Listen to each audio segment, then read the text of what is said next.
All right, so I'm Jim Vigna with Live Oak Bank. Been with the bank for 2 years. Been in the SBA business for 20 years. I was with TD Bank for 8 years. Before that, I'll tell you more about Live Oak and the presentation. I have Alex Goss on the phone. Alex is newly with me. What I'm doing at Live Oak, I'm kind of a player coach at this point, running the Northeast. As a manager, managing people under me throughout the Northeast. And then I'm also still doing deals. So for me to be effective managing, going out, seeing people and working on deals, Alex is now working with me to be in the office to, when somebody sends me a deal, I'm on the road, he looks at the deal, does the cash flow. So when I get back in the office, it's all done and ready to go. So really, for me to stay efficient and responsive, they brought Alex on under me, which is going to be tremendous, given the amount of volume we have. I've done a presentation before for this group, so that was more of a general. This is who we are, and a little high level. SBA M&A conversation. This is kind of our next dive, which is a deeper dive into what we do really well, and that's on the larger deals. So I'm gonna get to this deck and try and go through this fairly quickly, especially the stuff that pertains just more to some background on who we are. So Live Oak, we're a nationwide SBA lender. The largest SBA lender the last 3 years in the country, and the largest USDA lender as well. We have 600 employees, mostly based in our headquarters in Wilmington, North Carolina. Did $2.7 billion last year, and looking to do more this year. 2.7 is the total. About 60% is SBA, and then we have some conventional financing as well. I'm not going to go through this whole thing, but a couple of important points here. So we're founded in 2008 by a guy named Chip Mahan. He built the first online bank in the 90s, and he started the bank in 2008, right in the teeth of the recession. And he just started doing SBA deals to veterinarians. Vets had a good industry, great track record of repayment. So off they went, just doing deals to veterinarians, and that's how the bank started. There's also a big tech side to the bank that a lot of people don't know about. We started a business called Encino in 2011, and Encino builds bank operating platforms. And some of the largest banks in the country actually use our platform, including TD Bank has our platform to run their entire bank, Santander, Truist, to name a few. And that business went public in 2020, and it opened at $31 that day and closed the day at $91. So it's a $7 billion business. So that is something they probably didn't know, but there's a very big tech side to our company. We have another company called Aperture, which is a fintech company, and then an interesting venture we started in 2020. It's called Canopy Ventures. 40 banks have invested in our fund, and it's up to 700 million at this point. And that fund invests in early growth stage fintech companies. So it's basically building the online infrastructure of banking. Our belief is the future of banking is going to be online. So all these banks are participating, investing money, one, because they believe in that, and two, because we'll get first dibs on the technology. So that's all happening behind the scenes. All the while, Live Oak, the bank itself, went public in 2015. And to give you an idea how we are right now, we were $7 in March of last year. It's at $60 today. So a big year for us, a great growth story, and the story really continues today. So here's kind of how we were built. We were built on the theory of verticality, industry expertise, industry verticals, where we became experts in certain industries, building products around those industries, starting with vets, and we went on to pharmacies and self-storage and funeral homes, dentists, And that's how it became the largest lender in the country. And then in 2018, management sat down and said, you know, we're the largest in the country, but nobody really knows us outside of these 26 industries. We don't have any boots on the ground around the country. So that was kind of, we modeled out kind of the growth plan for the future. They said, you know, there's top producers in major markets in the country, all have a book of business, all have a great track record and contacts in those markets that don't have any industry expertise. They just do good deals regardless of industry. And that's where at the bottom right, that SBA general lending group was started. That's the group I'm in. And to give you an idea of what we've done in just a couple of years, in 2020, there's 15 of us in that group. In 2020, we became the largest division in our bank. So that's saying something with these mature verticals that started in 2008, where we are now the largest.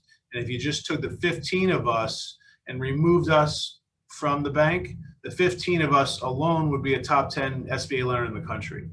We did about $400 million last year. So speed, structure, execution, and that singular focus on financing small business is how we get there. And it's you know, it's a continuing story, and we're still growing today. So here's a general, this gives you an idea of the SBA world in general. The SBA 7A space, it's a $22 to $25 billion a year industry. Over 1,700 banks or lenders did at least one deal. So you can see with the numbers, you know, Live Oak is growing, increasing our market share. We did $1.5 billion last year. We're going to do more than that this year. And when you take into account this group, 75% of these deals are M&A deals. So this is really kind of our bread and butter, and you can see some of the big banks in the competition, you know, Wells and Chase and Huntington, their numbers are kind of going the other way. So we're taking more and more market share every year. We just got the numbers through May of 2021. The SBA year ends September. Through May, we're at 914 million, and the second largest bank in the country is at 363 million. So it's a wide gap getting wider. We're probably going to end up more than 3 times any bank in the country this year. So you know, with Chase and Wells and Bank of America and all these big banks that everybody, you know, has certainly heard of in the mix as our competition, to be for Live Oak, which some of you probably have never even heard of, to be 3 times every bank in the country is a pretty incredible achievement, and you know, we're making plans, you know, for future growth every day at the bank. So getting into what the point of this presentation is, it's really how to get to do larger deals using the SBA product, and there's really nobody in the market doing what we're doing, which is probably why our numbers are the way they are. So what are limitations on SBA lending in the M&A space? There's two main things, the loan limit and collateral. So the SBA 7A product has a $5 million loan limit. Every bank in the country has to follow that. So taking that face value, you know, you're probably at a max of a $6 million purchase. You know, whether the buyer's got $1 million or $1 million, $500,000, and a seller note of $500,000, you're probably somewhere around a $6 million max, unless somebody has a ton of money or a seller takes back a huge note, which both are usually not available. So the facts are, most SBA lenders really would prefer to do real estate deals. Banks generally like collateral, especially the big banks. And most SBA lenders have minimum collateral requirements, and that's going to limit the amount that they're going to do on these M&A deals. So for example, a lot of banks have maximum unsecured exposure. So the uncollateralized portion of $1 million is a common number. So if you're doing a $2 million acquisition deal, you need at least $1 million of collateral, because they only allow $1 million airball. So a lot of times that's not available. So, and that's only on a $2 million deal. So collateral limitations are going to limit how large of a deal you can do. So with these limits in place, the loan structures on these larger deals become undesirable to the seller and the buyer. The buyer is either going to have to come in with more money than what's normal in an SBA deal. A lot of times they don't even have it. Or we need larger seller notes from the sellers, and in general, they're resistant to that. You know, they may take back a small note, but to ask a seller to take back a couple of $1 million is probably not what he's looking to do when he's looking to retire and go to Florida and take all his money with him. So, you know, if you assume a $5 million SBA limit and you're doing a $7.5 million deal, getting into these larger deals, and you have $1 million, when you put the 5 million with $1 million, you're at 6. There's only one option. You have a seller's got to take back a note of $1.5 million, and a lot of times that alone is just going to crater a deal, and somebody else is going to come in and take that business. So this is what we have done, and it's been tremendously successful.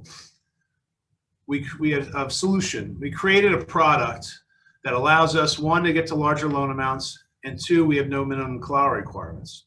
And it's the SBA 7A conventional combination financing. So those are for credit needs larger than 5 million. We combine SBA 7A money. It's always going to be $5 million in this case. And then we put conventional money on top of that to get to $7, $8, $9 million deals. So what that is going to do is it's going to expand your market to sell this business.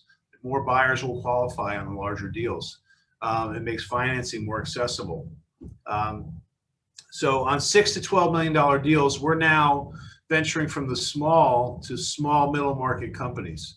And really nobody else in the market is doing that in the SBA world. So up to $10 million in financing. So if it was $10 million, you have $5 million 7A and then $5 million conventional combination. You have 10-year terms on the 7A, and on the conventional, it's either going to be 7 years or 10 years. If there's collateral, if there's significant collateral, we'll go 10 years because yes, we have to, if we want to be in a shared first position, we have to go match the SBA's term. So if there's collateral, we will go out 10 years. If there isn't collateral, and in most deals on an acquisition, there's not significant collateral, our conventional piece in a second position will be at 7 years. Our rates are competitive. It's a variable rate world generally, the SBA's Eminae loan market, but we do have fixed rates if we're in competitive situations. We don't have to sell our deals. We don't generally sell our deals, our loans in the secondary market. A lot of the banks do, so they have to keep the loan the interest rate variable. So we have the ability to be creative on the rate structure. Debt service coverage, that's got to work on a global basis. All of our deals cash flow. We don't do startups. We don't do projections. We don't do turnarounds. Cash flowing deals. And again, no minimum collateral requirements. That's the key. If you have minimum collateral requirements, you're only going to get to so much of a number. You know, probably 2 or 3 million if you have a lot of collateral. So no minimum collateral requirements outside of the SB minimum policy of the SBA. So you can see on an $8 million deal, if you just assume it's a $5 million limit, you know, you've got a $5 million 7A, and then you have $3 million that has to be made up with a combination of equity and or a seller note. That amount of equity is rare. And on a seller note that large, you're probably gonna have some pushback. So if you did a $5 million 7A, a $2 million conventional, and then $1 million of equity, how many more buyers are there in the market for you? So here's a couple of real life examples. Purchase price of $8 million, and prior to this presentation, did you even think SBA on an $8 million deal? You can see working capital closing costs. You had a project cost of $8.4 million. On the right side, you hear 10% injection. You have that $5 million 7A on 10 years, and then you have the conventional for $2.5 million, which we do on 7 or 10 based on whether there's collateral or not. Certainly, a seller note may be in the mix here, not a bank requirement, but some buyers do want a seller note. What we see right now with COVID, a lot of buyers want some sort of a seller note. So we're seeing a lot of 80% live oak, 10% equity, 10% seller note, but it's not a bank requirement. But we've seen a lot of that lately. So you can see, you know, you're getting to some larger loan amounts, and the borrowers put in 10%.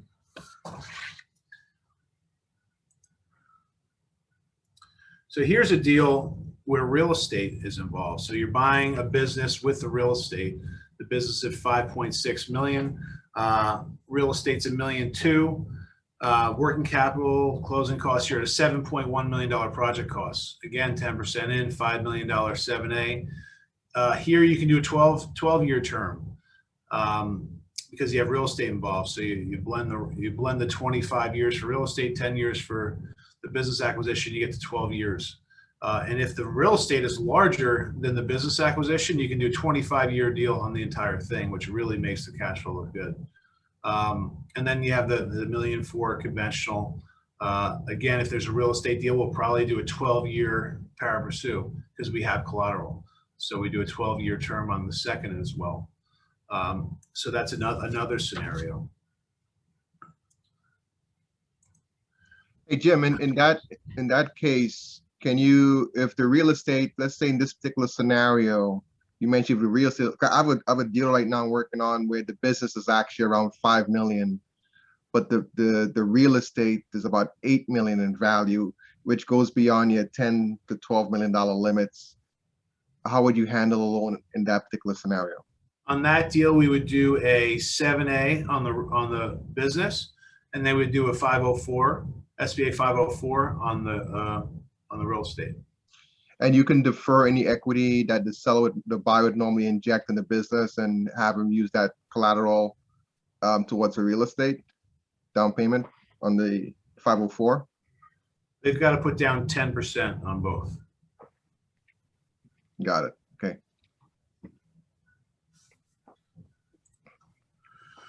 So it kind of summarizes, we like the larger deals. There's plenty of banks that are doing $1 million acquisition deal. That's fine. They can do that. We do that too. But where we differentiate ourselves is the 3 to 10 million. That plus our speed and execution and credit and closing is really the key to how we're the largest by a wide margin. When you get to these numbers, above 3 million, the competition starts going away. Above 5 million, we don't see any competition, really. So we really dominate this space specifically with our creativity and really sticking to that mantra of being a true cash flow lender. We don't talk about collateral in our write-ups, in our presentations to credit. When we talk about collateral is only when we have it. Not having collateral is expected on these deals. We're not going to be searching for collateral that's not there or cutting down loan amounts because you're trying to get to some sort of bank exposure limits or anything like that. We don't have collateral requirements, which is something that is unlike probably any other bank you're going to find. That's all I really had. Anybody have any questions?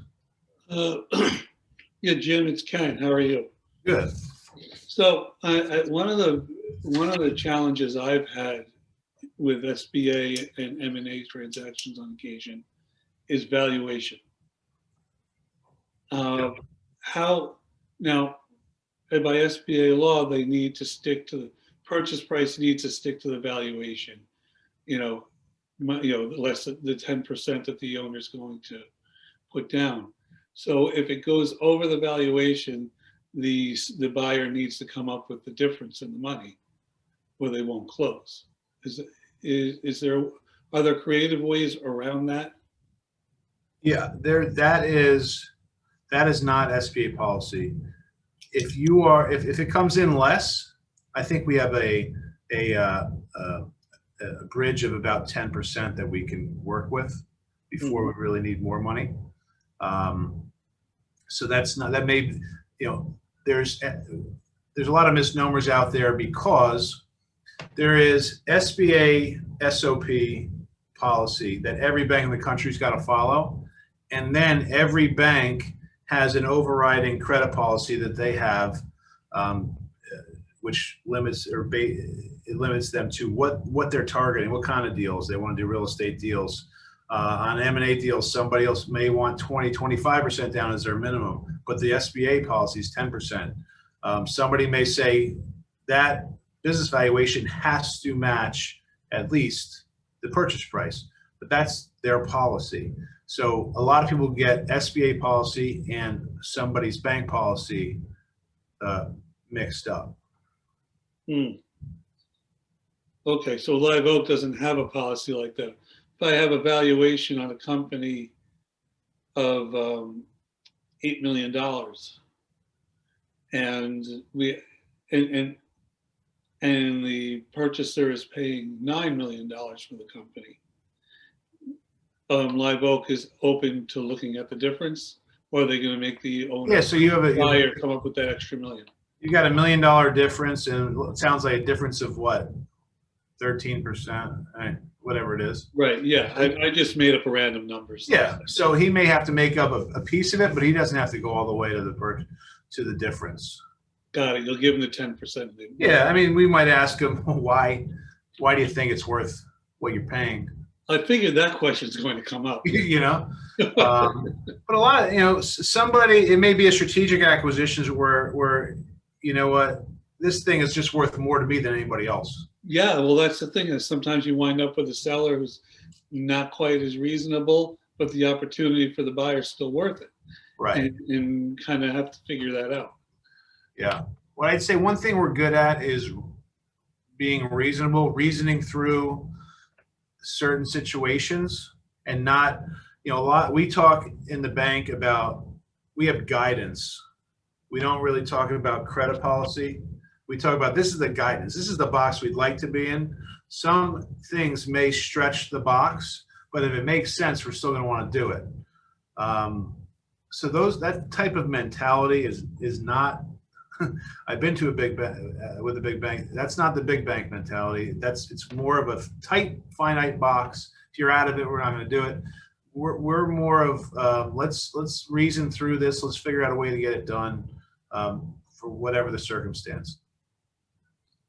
And now you're not limited. I mean, I know the focus here is M&A, but do you do SBA construction loans for companies that are building out facilities and different things of that nature as well? Yeah, ground up. I would say 75% is M&A. The rest is mostly real estate acquisitions, construction.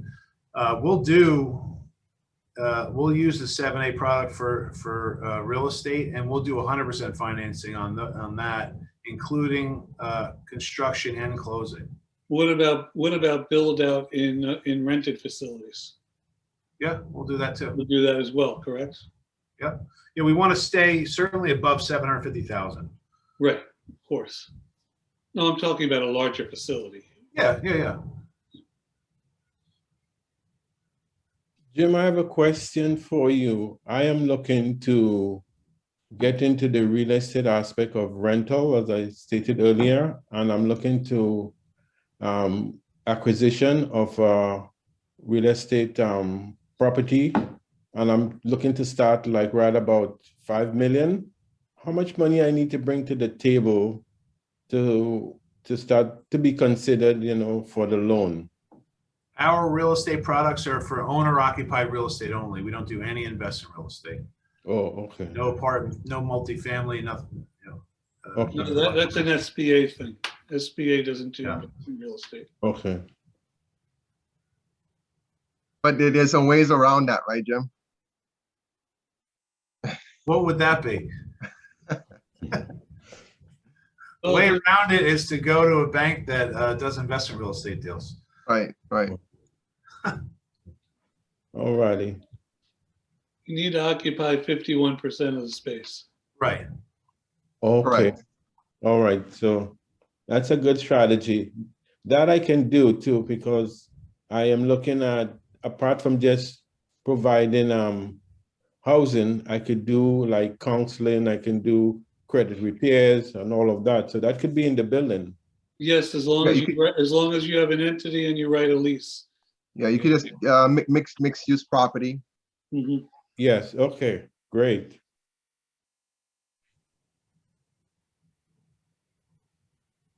Jim, you didn't touch on the new CARES Act where the Treasury, where they're making the first 3 months payments.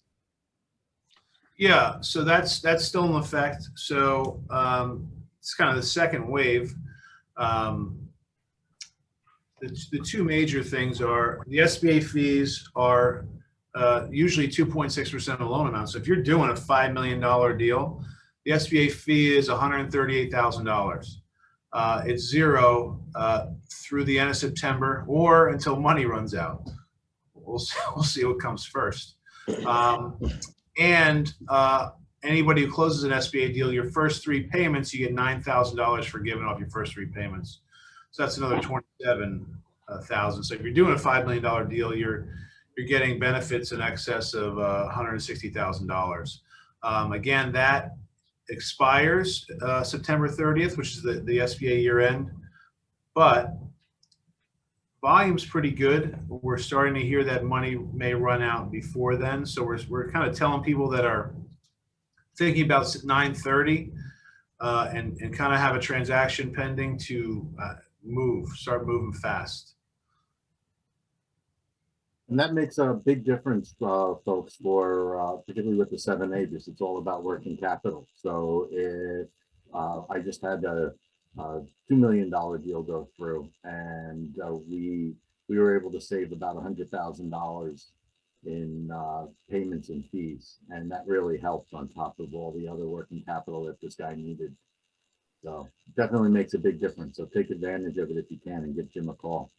Yeah, especially on these M&A deals where the transition isn't always perfect, and if you can minimize your expenses in the first few months, it's a tremendous way to transition in without too much pain. Hey, Jim, how has the bank been handling reduction in revenue due to COVID? So are you using 2019 as a baseline, or are you moving most of the weight into 2019? Or I'm talking about companies that, especially in the construction space, or even other spaces where they had to close or they had a decline in revenues. Are you factoring that into the appraisal of the business when you do a loan? Yeah, so we never stopped lending during COVID. We decided, let's just take a reasonable approach to every deal. Every business was affected in different ways from COVID. So we have to do kind of a COVID analysis of, okay, what happened to this business? Is it one of these businesses that went down because of COVID, and you can just look to 2019 if it worked, and now that COVID's over, it's just going to bounce back to what it was. We have the complete opposite situations where some businesses have done tremendously well in 2020, but never cash flowed before that. And is that due to a positive COVID spike, whether they were an online only business where everybody couldn't go face to face to buy something, so they went online and bought from this. So we have to do an analysis of how COVID has impacted this business and how they're going to come out of this, up or down, or where they're going to settle in. But the buyers are doing the same analysis, right? So we look at this as the bank and the buyer are partners in the deal. We're putting up 90% of the money, so we have a lot at stake. So a lot of times the buyers, if they're sharp, have already delved into this when we start talking to them.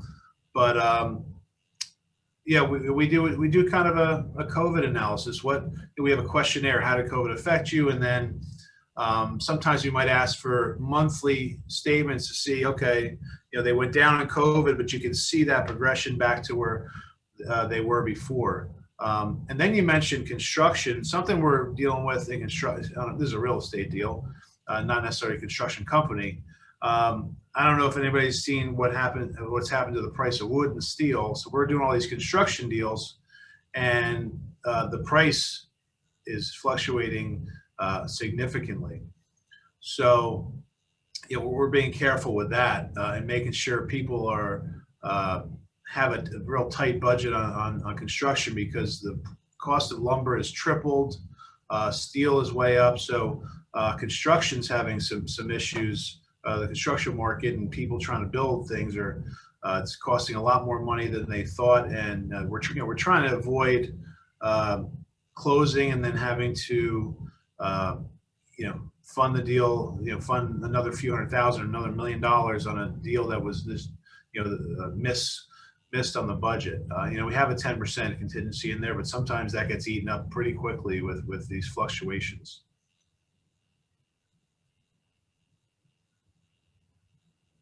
I have a question. So I just happened to take a look at Robert's image on the screen, and I was thinking about bankruptcies. So what would you be looking at in the sense of an acquisition of a company that was in bankruptcy? What would be the key? Would that be an absolute deal breaker, or would it be based on the strength of the two companies afterwards? How would you look at that deal, if at all? We probably wouldn't look. We don't like bankruptcies, so it's probably not for us. We have some buyers. We don't love buyers that have bankruptcies, but I'm doing a deal right now. Guy's buying a business. He had a bankruptcy in 1997 from a divorce, and he declared bankruptcy, and he's done well since then, and that's all seems behind him. And it's far enough in the past. If he had a bankruptcy in 2015, we probably wouldn't even want to do that. So bankruptcy is something we try and stay away from. Our philosophy is doing really good deals and structuring them really aggressively. Jim, what about if the buyer is buying a business that's in bankruptcy? Yeah, we wouldn't do that. You wouldn't want that. No. So this is Rob, because that's just following up on those questions. These guys beat me to it. Excellent questions from my perspective. So if you've got somebody, like sometimes there'll be a building, for instance, that's tied up in a bankruptcy, and the person buying it, they're not in bankruptcy. It's a strong company, but they want one of the downsides in bankruptcy when you buy an asset is you tend to have the cash up front. You almost never have like a mortgage contingency, for instance, your mortgage financing contingency. So you wouldn't be interested in a new like a buyer who's a good company, strong company, funding their acquisition to pull that, for instance, that piece of land or that warehouse out of the bankruptcy. Oh, that's fine. Okay, Yeah. I think that's where the guys were going a little bit. That was clarification. Property is fine, but we wouldn't finance the acquisition of a business that's in bankruptcy. It's probably not going to cash flow. It's probably not going to work anyway. But a building, yeah, that's fine. Okay. So, what about particular asset piece? If it's like hard assets, like maybe it's a construction company that's in bankruptcy, but they've got a lot of like heavy earth movers or something, and you want to, your potential borrower wants to pull those assets out of the bankruptcy, kind of the similar thing. Yeah. As long as it's strong asset based, you'd be more interested. Sure. How quickly can you guys move? Can you do any sort of like pre-approvals on these types of deals, so that again, the way the bankruptcy usually works is the buyer comes in and it's going to go through an auction. There's almost no way around that, but they need to really have the financing lined up, or almost maybe stuff, obviously stuff's not signed yet, but knowing that when they go to the auction and they bid it to a price that everybody's comfortable with and fits within your what you guys want to lend, to move forward. Yeah. A lot of this work be, even though the deal may not happen, they might not end up being the lead bidder, and I get it, but yeah, we can do some preliminary work, sure. Especially with Alex on board with me. I have my bandwidth's a lot wider now, so we're going to be doing probably a lot more of that. Sometimes Kyle asked me to kind of pre-qualify, and we don't have a buyer yet, but check this business out. What do you think? So we'll do that. okay. Yeah, Rob, we do it all the time. Jim is pretty good in turning back some numbers, give us indication if it gives us a nice bias test justification if it's going to be a good deal or not, if they can finance it. So yeah, they've been pretty good at doing that for us. And Jim, I got a couple I got to send you too. So some new ones that I'm working on. So get it out to you in a second. Great. Do we have any last questions before we jump into the final section? Okay, before we jump into breakout,